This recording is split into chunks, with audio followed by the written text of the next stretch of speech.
E nós aqui, né, eu e o embaixador já fizemos até um Rasta News sobre o Bukele, e as pessoas clamam, né, muitos na direita clamam por um Bukele, né?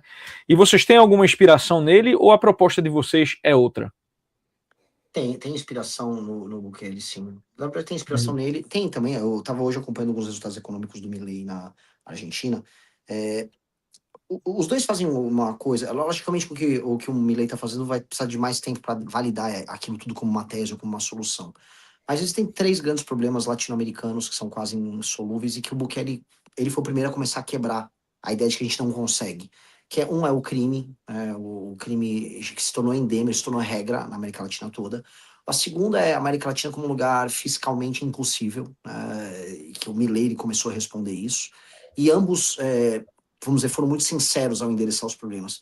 E tem um terceiro problema, que é o problema das oligarquias, que eu falei, pô, essa é a nossa função histórica, é aqui onde a gente entraria. A gente tem que vir com uma solução para resolver isso. Né? E eu acho que a gente está no momento para ter uma solução clara para isso. E o Bukele, a fórmula, ela é tão básica e tão, vamos dizer, intuitiva e senso comum, que ela choca todo mundo, né? Cara, basicamente, ele aplicou o direito penal do inimigo, e ele prendeu muito, quem resistiu foi a óbito, e manteve um estado de exceção, no caso dele ali. Né? No Brasil, você não precisa fazer isso muito, se você aplicar, tem uma legislação muito clara de direito penal do inimigo, e tem, vamos dizer, um estado com uma capacidade muito efetiva de punição. E ele fez, e tá dando certo. E sabe aquela coisa assim? Nos Estados Unidos, a galera de direita jovem, a geração Z, fala muito do nothing ever happens, né? No fundo vai acontecer nada, que o nosso nada acontece feijoada. Nada acontece feijoada. E, cara, o Bukele mostrou que não, você pode reverter a decadência, aquela coisa do Lee Kuan Yew também. Sabe, nada nos diz que você vai assim, encaminhar para uma decadência e foda-se. Não, ele reverteu a decadência. O país dele era um país deplorável, ninguém ligava para o Salvador. E ele conseguiu isso e inspira muito, porque, pô, se o cara virou o jogo em El Salvador, a gente vai virar aqui. O Milei tá. Eu voltei agora há pouco da Argentina. Cara, o Milei tá virando o jogo na Argentina e há um clima de otimismo. E todo mundo sabe que é impossível ser argentino e otimista. A lógica do argentino é ser sempre trágico e pessimista e decadente. É tango, é Maradona, é sempre dark, é sempre. Oh, eu estou mal. Sabe? E, porra, os caras reverteram pra uma vibe otimista. E isso é muito louco. Isso é uma coisa, né, nova. E agora, pô, a gente não pode ler isso e desanimar e ficar black pilado, como dizem. A gente tem que ver essas coisas e implementar como política, naturalmente adaptado para o contexto brasileiro, e dar a nossa contribuição. Eu acho que a nossa contribuição para o Brasil, dado que o Brasil, dentre todas as nações da América Latina, ele foi o que produziu os melhores políticos, e olha o perigo do que eu estou falando, mas ele teve as elites mais habilidosas, tanto que nós nos mantivemos um país de extensão tão grande nas Américas aqui, foi uma coisa muito única que nós fizemos na América Latina. Nós temos que ser novamente isso, agora no sentido de formar aristocracias reais e ter um sistema administrativo que recompensa o sucesso administrativa e a transformação da sociedade. E eu acho que esse seria o papel da nossa geração no Brasil. Isso que eu quero, basicamente, é o call da missão.